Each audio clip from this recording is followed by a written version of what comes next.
Some tasks take a while to complete, and you need to let the user know that something is happening. Ideally, you can also tell the user how long it's going to take.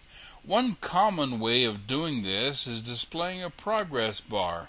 Users are really quite patient and will wait for a task to finish as long as they don't think the program has crashed. A program that demonstrates the operation of a progress bar must have a task running in a separate thread. It's this separate thread that advances the progress bar. The degree of completion is denoted by a number. Now, you can have the progress bar advance from any number to any other number, but I have always found it clearest to progress from 0 to 100. You will need to import the JProgressBar component, which can be displayed in your window the same as any other component. On the progress bar, you specify the low and high numbers. This progress bar will go from 0 to 100.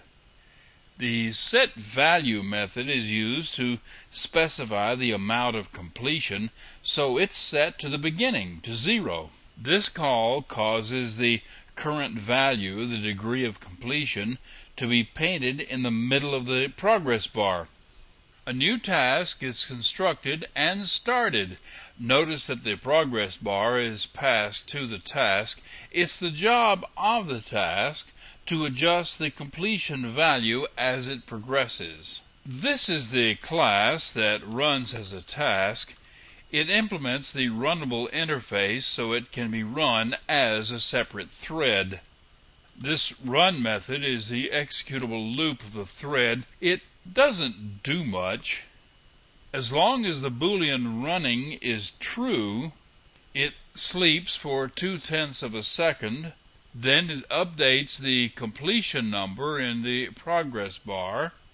Once the completion number has reached 100, the task stops running. Here's what it looks like. You can see the completion value being displayed on the progress bar. Actually, you can run the numbers from any number to any other number, and the displayed value would be from 0 to 100%. When it reaches the end, the task stops running, but the progress bar is still displayed. Now, you may be in a situation where you don't know what degree of completion you've got, but you can still use the progress bar. You can use it in indeterminate mode. Now, this form doesn't depend on any information from a task. All you do is display the progress bar. The construction is the same as it was before. You specify a range, but it doesn't matter because you won't be using it. You call this method to set the mode of operation of the progress bar to indeterminate. Then you just display it. It looks like this. It will run back and forth this way as long as you keep it on display. This has one drawback, however.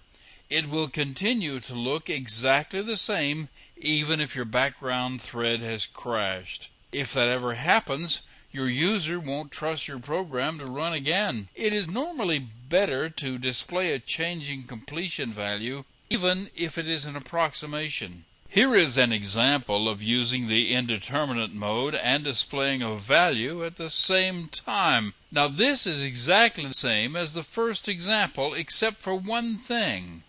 This method call right here to set the indeterminate mode. It looks like this. You can see that the value displays just fine in indeterminate mode. You can have the value jump around, even run backwards, and it will give the user the assurance that something is going on, even if there's no way to tell how close it is to being finished. If you prefer, you can have the progress monitor pop up as a dialog. The first argument on the constructor is the parent window, the same as with any dialog. The second argument is a string to be displayed in the window. The third is an optional string, the note. I'll have more about that here in a minute. After that, you specify the range of values for the progress bar, like we did before. And you set the starting value to whatever you want. You pass the monitor to the task, the same as you did earlier with the progress bar, and you just start setting values in it and it displays itself. If you want running numbers, you will have to specify the string you want displayed with a call to set note. Also, the dialog has a cancel button which can be used to terminate the task. Here's how it looks when it runs. The monitor shows the values because they are changing. You can cancel the task at any time or wait until it's finished. Either way, the dialog closes. Coming up in the next lesson are sliders and spinners, two ways the user can change values using the mouse.